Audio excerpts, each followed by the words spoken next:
জামাত বিরোধী দলের আসনে এবং ইতিহাসের এই প্রথমবারের মতন জামাত বিরোধী দলে বসেছে, যথেষ্ট সংখ্যক আসন পেয়েছে।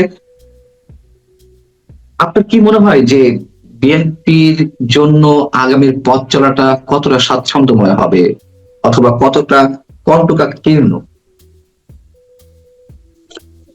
ধন্যবাদ আপনাকে, যারা শুনছেন আমার শুভেচ্ছা অভিনন্দন।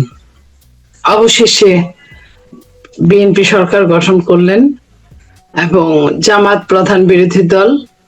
সত্যিকার অর্থে একটা বিরোধী দল যদি স্মার্ট বিরোধী দল থাকে তাহলে দেশের জন্য মঙ্গল। সরকারের জন্য সরকারের যদি অন্যরকম কোনো ইচ্ছা থাকে সেটার জন্য হয়তো অমঙ্গল, কিন্তু দেশের জন্য মঙ্গল। তো জামাত বিরোধী দল কখনো এর আগে ছিল না, তো কতটা স্মার্ট হবে তার কাজে বোঝা যাবে, কাজ শুরু করার আগে বোঝা যাবে না। তবে মনে হয় যে তারা সত্যিকার ছায়া সরকার গঠনে সক্ষম হবে এবং তারা যত না গঠনমূলক সমালোচনা করবে তার চেয়ে বেশি তাদের টার্গেট অনুযায়ী সমালোচনা করবে। এই টার্গেট সমালোচনাটা কিন্তু, টার্গেট আপনার আলটিমেটাম দেওয়াটা কিন্তু দেশের জন্য জাতির জন্য মঙ্গলকর নয়। এটা আমার কাছে মোটা দাগে মনে হয়। টার্গেট সমালোচনা বলতে ঠিক যদি একটু ব্যাখ্যা করতেন। টার্গেট সমালোচনা জামাতকে উপরে ওঠার জন্য যে কোনো ভাবে বাদকে প্রতিষ্ঠিত করার জন্য, যে কোনো ভাবে তাদের চিন্তাধারার ইসলামকে প্রতিষ্ঠিত করার জন্য, সবার জন্য যে ইসলাম সেই ইসলাম না, তাদের চিন্তাধারা প্রতিষ্ঠিত করার জন্য তারা সর্বোচ্চ আপনার আন্দোলন করবে এবং সর্বোচ্চ সরকারকে বিব্রতকর পরিস্থিতির মুখোমুখি করতে পারে যে কোনো সময়। এটা সরকারের কখনোই ভুলে যাওয়া ঠিক হবে না। এবং গ্রুপ মেজরিটির ক্ষেত্রে যদি প্রশ্ন করি, যে ইতিহাস বলে গ্রুপ মেজরিটি কখনোই কারোর জন্যই মঙ্গলজনক হয়নি। বিএনপি এবার 2/3 বেশি আসন নিয়ে তারা সরকার গঠন করেছে, বেশি না হলেও মোটামুটি 2/3। আপনার কি মনে হয় বিএনপির একজন নেত্রী হিসেবে, একজন সাবেক সংসদ সদস্য হিসেবে ইতিহাস কি ফিরে আসবে, নাকি যথেষ্ট সাবধানতার সঙ্গে চলে বিএনপি হয়তো সেই ধরনের আশঙ্কা কাটিয়ে উঠতে পারবে? দেখেন, বিএনপির এখন যিনি কর্ণধার, উনি অনেকটা সাফারিং এর মধ্যে দিয়ে ওনার ব্যক্তি জীবন, দলীয় জীবন এবং পারিবারিক জীবনকে অতিবাহিত করেছেন, যেটা চিন্তা করা যায় না। সেই জায়গা থেকে সাধারণ মানুষের জন্য না, একটা মানুষ মারা গেলেও মানুষ সে নিজে চলে গেল, যারা আত্মীয় স্বজন আছে 10 দিন 5 দিন কান্নাকাটির পরে সেটা একটা সময় মনকে প্রবোধ দেওয়া যায়, কিন্তু একটা মানুষ বছরের পর বছর বিদেশে এইভাবে থাকা একটা বিরাট ব্যাপার, বিরাট কষ্টের ব্যাপার। এবং না পাওয়ার যে বেদনা, যে দুঃখ, যে দুর্দশা, সবগুলোই তাকে পোহাতে হয়েছে। সেইখানে উনি এই জিনিসগুলো ওনার মনে থাকবে। আমার মনে হয় উনি যাদের উত্তরসূরি, আমার মনে হয় ওনার মনে থাকার কথা, এবং সেটা মনে থাকলে উনি 2/3 কেন, আরো যদি বেশি হয়, সম্পূর্ণই হয়, তারপরেও জনগণ যে ক্ষমতার উৎস, এই কথাটা উনি ভুলার কথা না। কারণ শেখ হাসিনা দুর্দান্ত প্রতাপে দেশ চালিয়েছে, 2/3 না, প্রায় পুরাটাই তার নিজস্ব সরকার দিয়ে চালিয়েছে। তার সময় বিরোধী দল ছিল নামমাত্র বিরোধী দল, ড্রয়িং রুমের বিরোধী দল, সেই বিরোধী দলকে নিয়ে দেশ চালিয়েছে। উনি যা বলেছেন মোটের উপর সবই কাজ করেছে। সেই শেখ হাসিনাকে পালিয়ে যেতে হয়েছে। ইতিহাস কাউকে ক্ষমা করে না, এবং ইতিহাস থেকে যারা শিক্ষা নেয় তারা সবচেয়ে বেটার কাজ করতে পারে। আমার ধারণা জনাব তারেক রহমান সাহেব, উনি অবশ্যই এই শিক্ষাটা নিয়েছেন এবং ভালো কাজ করবেন। কিন্তু আপনি তো আশাবাদের কথা বলছেন, আবার আমাদের অভিজ্ঞতা তো বলে যে ইতিহাস থেকে কেউ শিক্ষা নেয় না, এটাই ইতিহাসের চরম শিক্ষা।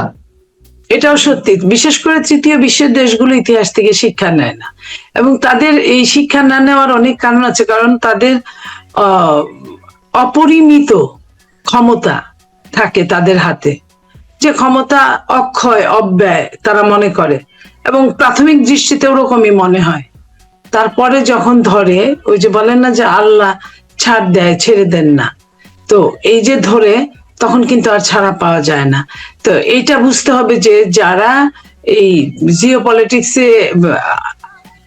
হ্যান্ডেলিং করেন, তারা কিন্তু -2 ফর্মুলাকে বাস্তবায়ন করার জন্যই করেছেন, এবং এটার যে কোনো মূল্যে যে কোনো সময় তারা তাদের জিনিসগুলো যাতে একদম সত্যতে পরিণত হয়, এই জন্য কিন্তু তারা যে কোনো পন্থা অবলম্বন করবেন। আমি, আমার কাছে মনে হয় যে এই ইতিহাস থেকে তারা নেন নাই বলে ইতিহাস তাদেরকে ছেড়ে দেন নাই। এবং তারেক রহমান সাহেব যদি ইতিহাসের কাছ থেকে নিশ্চয়ই উনি ভালো কিছু করবেন। না, আমার প্রশ্ন হচ্ছে যে প্রথমেই সাধারণ মানুষ খানিকটা হলেও ধাক্কা খেয়েছে, খুব বেশি ধাক্কা নয়, দু একজন মন্ত্রী হিসেবে যারা ঢুকেছেন সরকারের, যথেষ্ট বিতর্কিত ব্যক্তি হিসেবেই তারা চিহ্নিত। এবং এই প্রশ্নটা আপনার কাছে করা বিব্রতকর কিনা আমি জানি না। আপনাকে নিয়ে অনেক অনেক ধরনের কথা ভাবছিলেন যে আপনি হয়তো বিশেষ কোনো জায়গায় স্থান অর্জন করে নেবেন বা আপনাকে রাখা হবে, সেই জায়গা থেকে কেউ কেউ হতাশ হয়েছে। আবার ডক্টর খলিলুর রহমান মতো মানুষকে, যিনি চরম বিতর্কিত, বিএনপি যার পদত্যাগ দাবি করেছিল, তাকে পররাষ্ট্র মন্ত্রণালয়ের মতন গুরুত্বপূর্ণ স্থানে নেওয়া হয়েছে। আপনি বিএনপি নেত্রী হিসেবে কি বলবেন, অথবা টক শোতে আপনি একজন যোদ্ধা হিসেবে এর মধ্যে নিজেকে প্রতিষ্ঠিত করেছেন, সেই জায়গা থেকে কি বলবেন? দেখেন, আমি যেটা বলবো সেটা হলো যে খলিল সাহেবকে কেন নেওয়া হলো, এটা আমার কাছে মনে হয় যে এটা লোকালের উপর ডিপেন্ড করে না। এটা খলিল সাহেবকে যে অনেকটা আপনার বাধ্য হয়ে নিতে হয়েছে, এটা এই সরকার, বর্তমান সরকার আপনার যখন ইলেকশন নিয়ে তারা দিচ্ছিল ইন্টারিম গভর্নমেন্টকে, তখন থেকে ওনারা বলছিলেন যে 3 জন মন্ত্রীর মধ্যে একজন খলিলকে পদত্যাগ করাতে বাধ্য করার জন্য, কিন্তু সেটা তো হয়ই নাই। তারপরেও তারা আর পরে উচ্চবাচ্য করেনি। পরবর্তীতে যখন এটা মেনে নিতে হলো, তখন মনে হয় যে এর ভিতরে অনেক রহস্য লুকিয়ে আছে। তো যে রহস্যগুলো লুকিয়ে আছে আপনিও আন্দাজ করেন, আমিও আন্দাজ করি, আমরা তো কেউই বলতে পারবো না। আর মন্ত্রীদের যোগ্যতা নিয়ে যে কথাগুলো বলেছেন, মানুষ তো ঠকে ঠকে শিখে, দেখে দেখে শিখে। তারা নতুন আসছে, হয়তো বা অভিজ্ঞতা তাদেরকে শিখাবে, এবং তারা যদি অতীত থেকে শিক্ষা নেয়, যেমন অতীতের মন্ত্রীরা কিভাবে কাজ করেছে, কিভাবে করে বদনামের শিকার হয়েছে, কিভাবে করে সুনামের অধিকারী হয়েছে, এই জিনিসগুলো যদি তারা শিক্ষা নেন, তাহলে আপনার তারা নিজেরা কাজ করতে পারবেন। আর নইলে এখানে আমলাতান্ত্রিক একটা আধিক্যের জায়গার মধ্যে পরিবেষ্টিত হয়ে যাবে। এই কারণে যে যদি অনভিজ্ঞই থেকে যায়, তাহলে আমরা কিন্তু খবরদারি করবে, এটাই আমার কাছে মনে হয়। আপনার কাছে কি মনে হয় যে বিরোধী দলে জামাত যে বসলো, মানে রাজপথের একজন নেত্রী হিসেবে বা একজন প্রতিষ্ঠিত মানে সাবেক সংসদ সদস্য হিসেবে আওয়ামী লীগ বিরোধী দলে থাকলে বিএনপির জন্য সরকার পরিচালনাটা স্বাচ্ছন্দ্যময় হতো, নাকি জামাত ইসলামী বসেছে, তারা প্রথমবারের মতো বসলেও তাদের রাজনৈতিক কর্মকাণ্ড সম্পর্কে তো নিশ্চয়ই অনেকের ধারণা আছে, সেই জায়গা থেকে যদি কম্পারিজনের জায়গাটা নিয়ে আসি, আপনি কি বলবেন কারা আসলে বিরোধী দলে থাকলে ভালো হতো?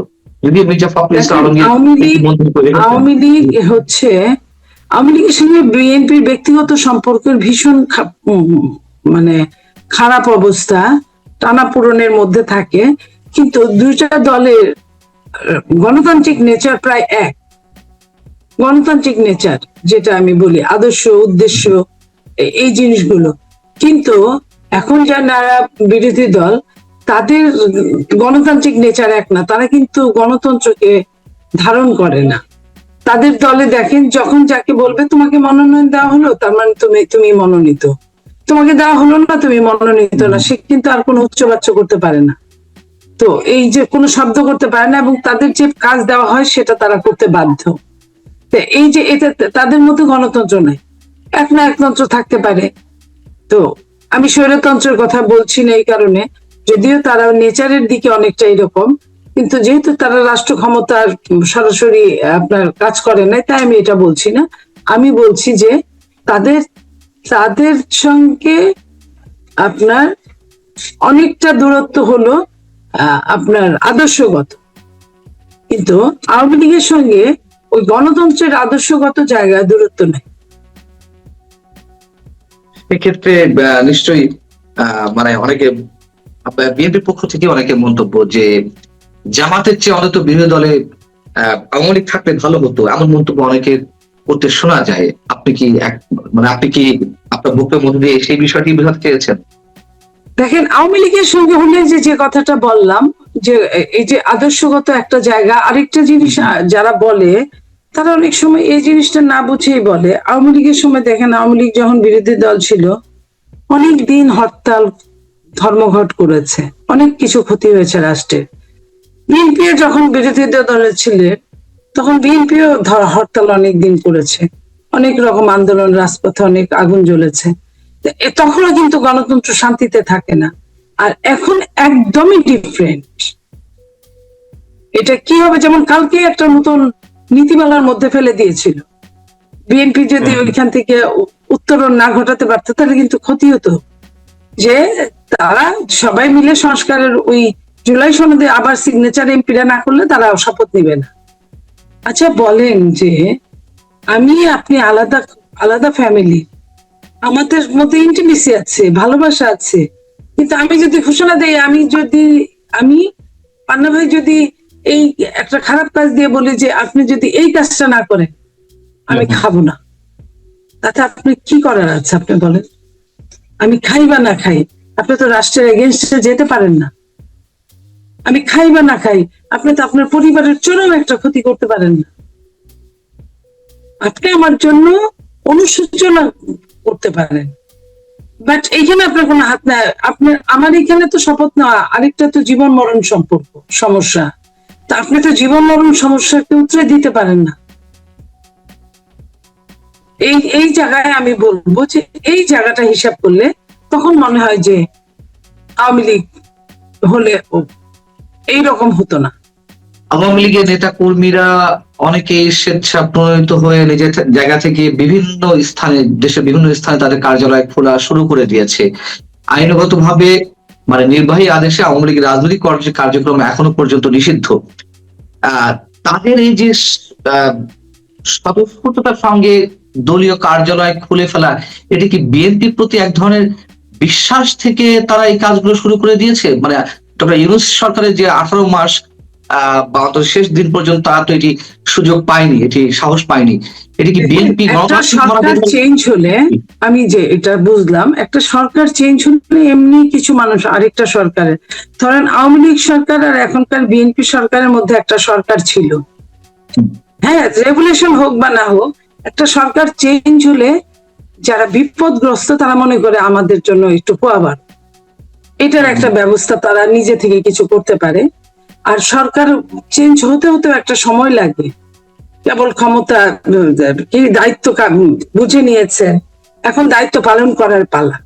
তো আর বিএনপি আপনি জানেন, বিএনপি যখন ইলেকশনের আগেও বিএনপি কখনো আওয়ামী লীগ নিষিদ্ধ হোক এটার পক্ষে ছিল না, আওয়ামী লীগের বিচার হোক এটার পক্ষে আমরা, আওয়ামী লীগ জাগৃত কর্ম করেছে তার বিচার হোক। কিন্তু যখন নির্বাহী আদেশে আওয়ামী লীগের কার্যক্রম নিষিদ্ধ করা হলো ডক্টর ইউনূস সরকারের, বা আপনার নির্বাহী আদেশে হলো, নির্বাহী প্রধানের চেঞ্জ হওয়ার পরে, কিন্তু সেই নির্বাহী প্রধান চেঞ্জ হওয়ার পরে পরবর্তী নির্বাহী প্রধান যদি কিছু না বলেন তাহলে কিন্তু আপনার ওই নির্বাহী প্রধানের কথাই বলবৎ ওইভাবে থাকার কথা না। যদি পরবর্তী নির্বাহী প্রধান বলে যে ওইটাই বলবৎ থাকবে, কারণ এখানে কিন্তু কথাটাই হচ্ছে নির্বাহী প্রধানের। আপনি খেয়াল করেন, এখানে কিন্তু আইনকে তোয়াক্কা করা হয়েছে, এখানে নির্বাহী প্রধান যা বলেছে সেইভাবে স্থগিত বা নিষিদ্ধ করা হয়েছে। আর বিএনপি এটাই মনে হয় আওয়ামী লীগ কি মেন্টালি এই ব্যাপারে একটুখানি ডেসপারেট হয়েছে, যে বিএনপি তো নিষিদ্ধ চায় নাই, তাহলে আমার পার্টি অফিস খুলতে দোষের কি? তো বিএনপি তো বারবার বলেছ, প্রশ্ন উত্তরে বলেছ আমাদের কারণ রাজনীতি নিষিদ্ধ করার মানসিকতা আমাদের নাই, আমরা এটা চাই না। তো এখন আমরা আসলে কয়েকদিন দেখতে পারি যে কি হয়। তো আমার মনে হয় যে যাদের মামলা মোকদ্দমা আছে তারা তো আর ওই অফিসে গিয়ে বসতে পারবেন না, কিছু না, যাদের মামলা নাই কিছু না, উম,